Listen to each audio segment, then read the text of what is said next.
back at GrantMe today, and we have Emily joining us to talk about her scholarship journey and her admissions journey. And so we'll learn all about Emily's story today. But first, Emily, if you could just introduce yourself and tell us a little bit about who you are. Perfect. I'm Emily. I go to RU Mountain Secondary. I come from a really big family, so this scholarship is really going to help me out. I'm the oldest, and yeah. Awesome, cool. And can you tell everybody what scholarship you won? I honestly don't know if I can pronounce it, but it's the Schmelke Family Foundation Scholarship. I'm not sure if I'm pronouncing that right, but I think that's what it is, yeah. Awesome. Well, yeah, congratulations. That's a huge scholarship. And so what does it mean to you to have been able to win this scholarship? To me, I've been asked this question so many times by all my family and friends, and it honestly, to me, is life-changing. For me, it allows me to be able to go to school and continue my passion, which is in the business field. And it's amazing. I'm so speechless. I was so shocked when I heard about what happened, and I just think it creates such an amazing opportunity for someone, especially in my community where I hadn't really heard about big scholarships people were getting. So to me, I guess one word I would explain it, or two words, is just life-changing. Wow, that's incredible. And we're so proud of you, and obviously all the work that you've put into your scholarship applications and applying to universities. You mentioned that you were interested in business. So is that something that you're planning to pursue in university? It is. So I just actually accepted yesterday my offer to the University of British Columbia for the solder business program. That's so Um, awesome. yeah, so I'm really excited. That is what was looking most forward to in my applications, was acceptance to that school, because that's been my number one since I was a little kid. So Wow. I'm just really happy. Wow, that's amazing. I'm a solder student myself. I'm just Oh, in my awesome. fourth year. Yeah. And a lot of our team is actually has either completed that program or is currently in business at UBC. So Oh, you're one awesome. of us. Awesome. Yeah. Well, congratulations. Thank you. Solder is a great program to get into for business too, and very competitive. So that's a huge win on your part, and that's so amazing. Congratulations. Thank you so much. Yeah. Okay, great. So let's dive back to like beginning of grade 12, maybe end of grade 11. How were you feeling about Mhm. the entire process of like, I guess as soon as you started thinking about university and scholarships, what was that like for you, and what did you go through to kind of get to where you are today? So for me, for university wise, I've been thinking about university since I entered high school. Not mainly what I was wanting to apply in, but where I wanted to go. That was a big thing for me. UBC was definitely up there. I know I wanted to look into some Ontario universities as well.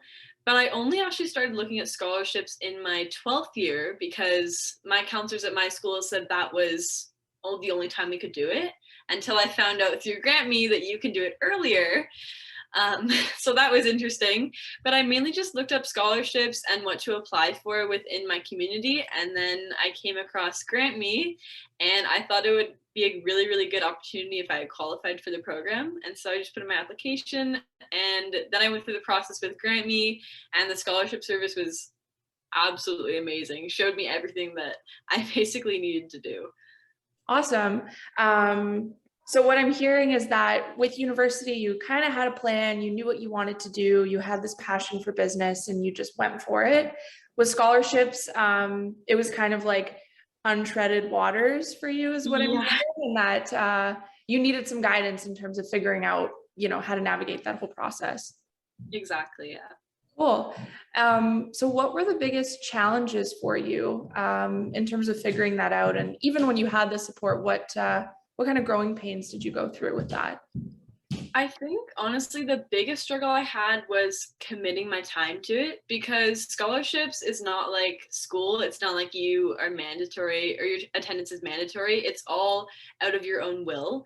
So pushing myself to do it definitely took a lot of willpower, I would have to say. I mostly did it a lot in December. That's when I was really motivated. sometimes I did track off a bit because I had to also focus on school. So I would say finding the balance between trying to work with school and a job and scholarships. I would say that was probably the biggest struggle. But how I got through it was I honestly just stuck to my willpower, and I was like, okay, like we're going to this university. Do you want to pay all this money, or do you want to hopefully maybe win some scholarships? Which one do you want to do? So I went with the latter. Yeah, cool. So you got through that by just kind of pushing through, knowing that, on the other side of all this hard work, that there could potentially be this like awesome future for you where you don't have to worry about paying for school. That's what I'm hearing. Exactly. Yeah. Cool. Cool. And you mentioned balancing school and work and scholarships and all that. How did you manage your time specifically? Like, what advice might you have for students that are just starting this process? Advice I would have is set some time aside for yourself, especially at first to relax, see what you want to do, make a plan ahead of time. Say, hey, for Saturday, I'm working. Sunday, I have nothing to do. Okay, maybe I'll look at some scholarships. Maybe I'll plan an essay outline, something to do to look forward to that. And also maybe make a goal chart, because for me, what really helped was seeing my end goal, which is where I wanted to go to university and what I wanted to do in life. And if those little steps help me to be able to achieve that big goal, that's something that I really, really looked forward to. So that would probably be my biggest amount of advice. Cool. So planning your schedule and setting goals for yourself. Mm-hmm. Cool. Okay. And the goals that you set for yourself, did you achieve them? Did you not achieve them? What did you learn through that process? So my goal was to specifically apply for at least 3 scholarships per month. That was my goal. And so I usually just looked on the scroll thing that we have on GrantMe where it matches your scholarships. And so I usually met my goal every month. Sometimes I did struggle just because it was hard to find a lot of scholarships that kind of meet your requirements and then again put in the effort to do those scholarships. But I would say I did meet them most of the time. Awesome. That's great. Well, congratulations. I think it's a really big deal to, and it says a lot about the kind of person that you are to, write something down, set a goal for yourself, and then just like go to the wall and try to achieve it. And whatever else may kind of come in the way, you still persevere through that. So that's awesome. Thank you. Yeah, cool. Wonderful. So are you in school? I guess going back to your scholarship applications and thinking about what to write, and there's so many different scholarships out there where you have to talk about different things. What did you write about? Like, are you part of any extracurricular activities? Do you have any volunteer experience? Like, maybe you can share some insight there. So at my school, I am a part of debate club and grad council. So those are 2 things that I usually talked about within my university applications and sometimes my scholarships. But for usually most of the scholarships and the one that I was awarded, I focused on my community involvement, which is with the Big Brothers Big Sisters program. And so I volunteered there as a big buddy to help underprivileged kids at school who don't have someone they can look up to.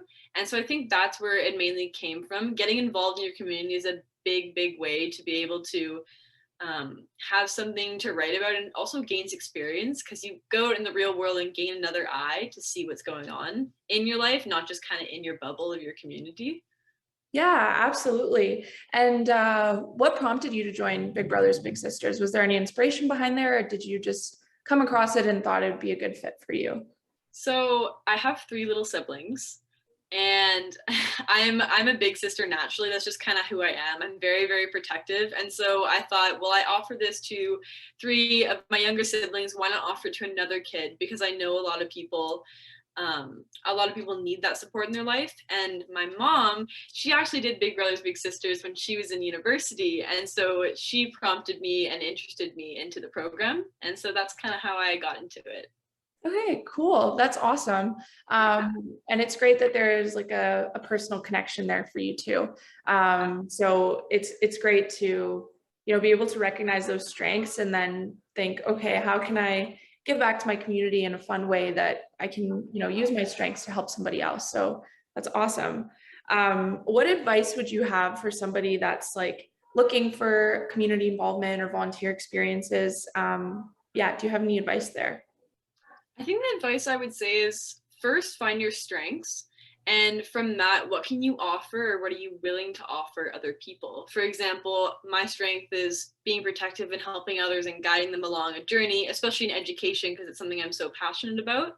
So that was what really prompted me to be able to connect to that. So if you just play to your strengths and say, hey, like I like to have a lot of fun with little kids or older kids. There's amazing programs within Big Brothers Big Sisters where you can get involved with your community, whether that's teen leaders, group involvements, or like one-on-one. There's so many things you could do, so there isn't something that you possibly couldn't find. Awesome. Well, that's very helpful. I think a lot of students don't know where to start when it comes to finding something that, maybe they're passionate about. So yeah, that's great advice. Great advice.